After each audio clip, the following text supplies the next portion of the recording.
I wish I had it so fucking good. I wish I had it so fucking good. And all you're worrying about is a fucking TikTok. This motherfucking shit ain't getting us fucking paying our bills. Is it paying our fucking bills? Hell no, it ain't. What's that got to do with the price of I need some fucking money.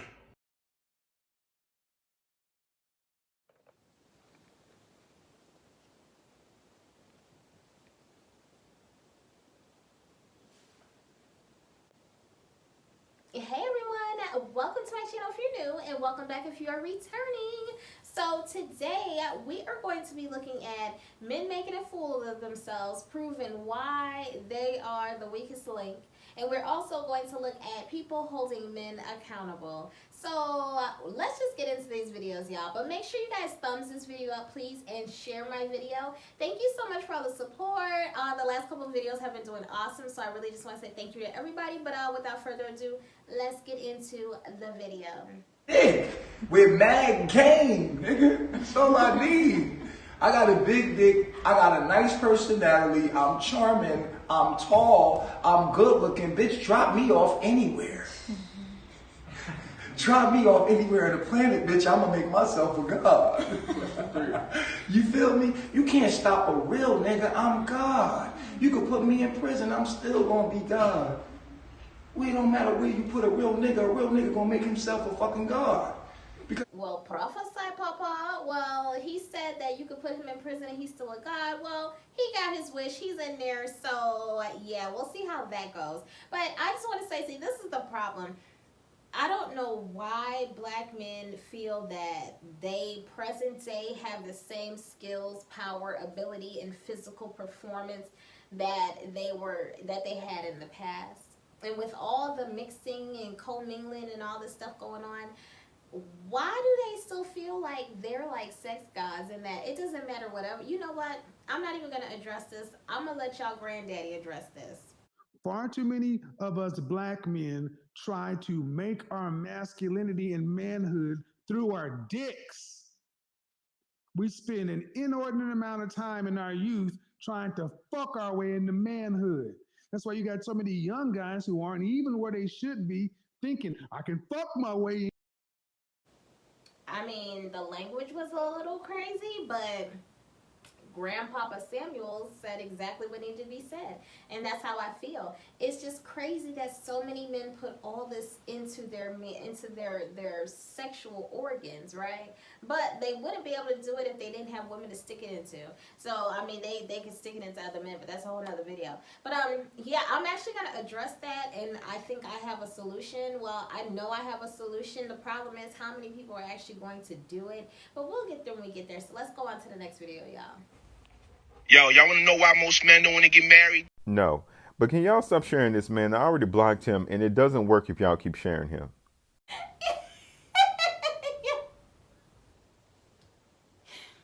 Y'all, when I tell you that was the best response ever, because that's how I feel. You want to know why men don't get married? No, nobody wants to know. We don't care. Like, I mean, there are some of us who do care, but ain't nobody worried about them ones because obviously they're chasing and they're wanting to get chosen. But you have women out here and men who don't give a damn why you don't want to get married. Stay unmarried, and the solution, women, y'all need to open up y'all's dating pool to people outside of your race. That's just what it is. Next video. Yeah, I want to speak for a lot of men because this is something a lot of people don't know, right? Most women see men as disposable. And what I mean by that is like, what can you do for me? What can he do for me, right? Because if you look at what's really going on in the world, most women are leaving men majority of the time. And a lot of times this ain't bullshit men or weak men. These are men that are working hard, 2-3 jobs, you know what I'm saying? You know, he ain't even home because he trying to buy his wife a birthday present or like take her on a great vacation. And then she tells him, I don't love you no more. Or yo, you need to make more money. And then most men that hear that and go out and be like, listen, I got you, babe, I'm gonna go work. And he goes and work even more hours. And then she tells him finally, look, you're never around. See, my thing is simply like, it looks like men are losing either way. And I know I ain't the only one, and I want y'all to comment and tell me what y'all think about this, because I know this is facts, man. Okay, so here's the thing. y'all are disposable because you make yourselves disposable. I mean, there are so many women, unfortunately for y'all, who are able to sustain their lifestyles, their households, and be completely happy without y'all. So at that point, it really is a thing of you can't just show up and say, hey, I have a penis. You drop me off anywhere and I'm a god and I'm gonna always be a god. No, you have to have more than that. You have to come with more than that. Now, that works for people who are dependent. Women who you have to look at as your child. Women who are not in a position to take care of themselves. Yeah, those women, they will deal with your stuff. And in the meantime, they'll be cheating on you and doing a whole bunch of other stuff behind your back because it's not that they actually are loyal to you. It's just that they're a slave to you. But, I mean, you are disposable. No one really has to be bothered with you when they don't have to be bothered with you. So you have to do more than just say, oh, I'm working. And here's the thing, like, I mean, I have one job and I go on awesome trips, so I don't understand like why a man has to work 25 jobs. And if it's a woman and you feel like you're breaking your back for her, why don't you just get out of that relationship? Because obviously she's interested in somebody that's able to provide more than what you are. If you're working so hard to get her a birthday gift, I mean, how much are you making? $2.22 an hour? What is going on? So I don't know. It sounds good, but it also sounds like, you're doing a bunch of whining and crying. But y'all know how y'all do. Let's go ahead on to the next one. Let me tell you something. You can get your crybaby ass out of my comment section. Y'all are perpetual fucking victims and everybody is fucking sick of it. I don't give a damn. I will be on y'all neck all fucking day. I want to sit up here and constantly do all this hyper masculine ass shit when that's not even who y'all really are. White people literally gave you hyper masculinity because they treated you like fucking animals. They told you your ass was a fucking buck. And here you go sitting up here acting like it. They literally gave your ass a personality and here you go.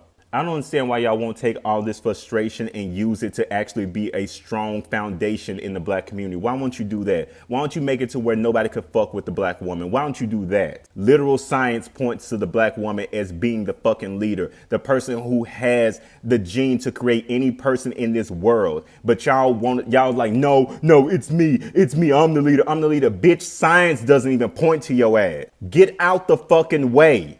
And no, I'm not going to block you because I want you to tell your friends. Okay, I'm here for him. Like, that's just what I was saying. Like, always the victim. You always whining, you always crying. They won't let me. Like, the biggest lie ever told, a woman won't let me be a man. A woman won't let me lead. Here's the thing, like, will a woman let you breathe? Can a woman stop you? If she's standing over there and you're standing over here, can she technically stop you? No, you're just going to breathe. You know why? Because it's in you to do that. So if you are a leader, no one stops you or makes you a leader. She can't make you a leader, just like she can't stop you from being a leader. Like this whole thing where you have all these people that say a woman can't raise a man. A woman can't raise a man. She can, she has a boy. She can't raise a man. Okay, so if a woman cannot make a man masculine, can you explain to me how a woman can take your masculinity? Because you can't have yin without yang. So if you're saying I'm not able to make a man turn a boy into a man, how am I able to take your manhood if you're already a grown man? It doesn't make sense. But okay, let's move on. What's up, y'all? Good afternoon. So I'm seeing everybody responding to Tashina Arnold's tweet where she says, honest question, what can we as black women in America do to stop aiding in the emasculation of black men in America? Now, I find this question to be weird, especially this question coming from her. Now, me personally, I don't feel emasculated or felt any types of emasculation coming from black women when they outwardly said that black men need to do better, because I also tell black men as a collective that we need to do better, because I never knew that it was emasculating black men when we say hold each other accountable. I didn't think that was a thing at all. So what you're saying is to stop holding black men who are openly colorist, showing misogynoir towards black women and outwardly building their platforms to disrespect black women. You're telling them just to stop.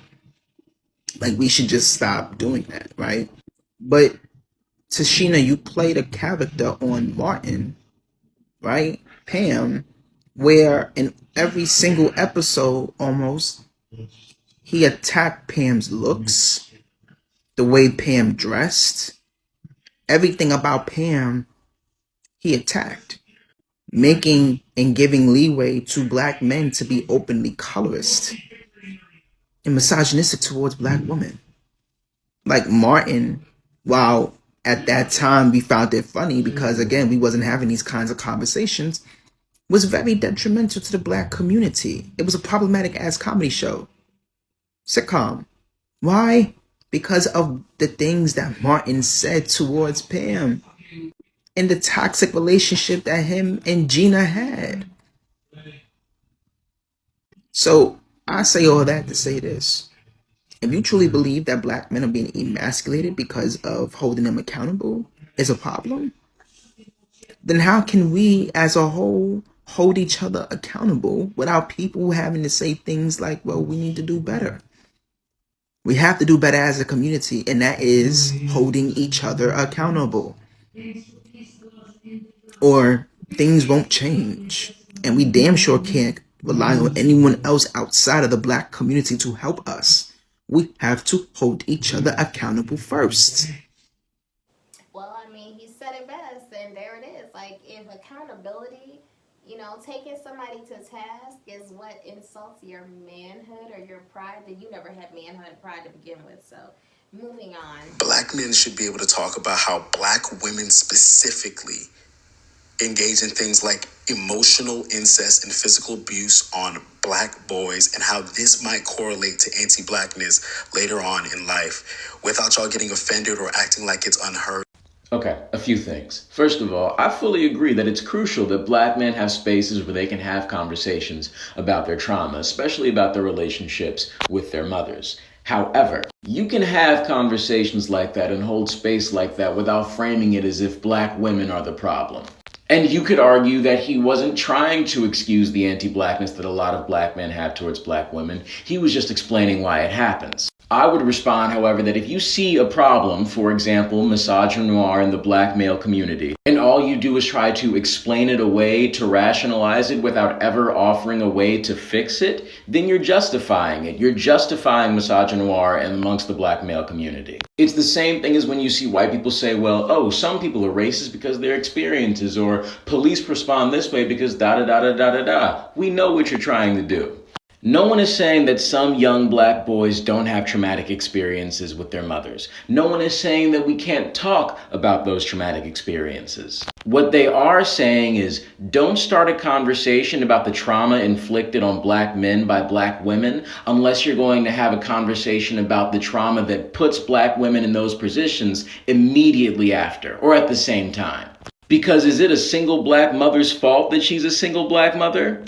Is it the single black mother's fault that she never learned how to regulate her emotions or even process her own trauma? The reason people were on board with that video until he looked at the camera and said, and y'all wonder why black men don't like black women, is because at that moment he turned what could have been a conversation about trauma into an opportunity to demonize black women. Instead of telling black men, I understand your trauma and here's how you can work through it so that you can treat the black women in your life better, the message he put out was, I understand why you don't like black women and it's okay. And you know what? Maybe it's just part of the limitations of the platform. Maybe it's not possible to have a conversation that nuanced in a 3-minute video. But in that case, it's irresponsible to try to have that conversation here in the first place. And it is incredibly hypocritical to say black men don't like black women because some black women are abusive to some black men as children, without also having conversations about why those abusive behaviors are the only way that those black women know how to express themselves. I think that's all I have to say right now, but I might have some more thoughts later, so there might be more. Stay tuned. Okay, the only thing I would disagree with is where he said, is it a black woman's fault that she's a single parent? And he was like, no, for the most part it is. It is their fault. because we can get into that on my other video, on another video, or you can check my old videos because I've addressed that. But yeah, it is their fault for the most part. So other than that, yeah, I agree with him. All right, y'all, so that's all we have for today, and we're about to wrap this thing up. But if you have not already thumbs my video up, please make sure you thumbs it up and comment down below what you think, which one was your favorite, and we'll do this again next time, y'all. Specifically older black men. Let's say 50 and over. Let's say 50 and over. Okay?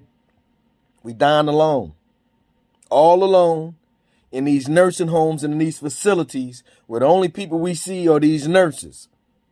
The women got people coming to see them, or they're not even in there. Their families taking care of them. 2 reasons that's going on. And this is real. Talk to anybody in the medical field or anybody that works with elders. This is real. Men dying lonely. Not just alone, lonely. 2 reasons. You was a piss poor father. A piss poor father. And your children don't give a fuck. Reason number 2. You ain't never want to settle down. Just bouncing around, hitting all the ass you can. Hey, man. Is that me? What the fuck?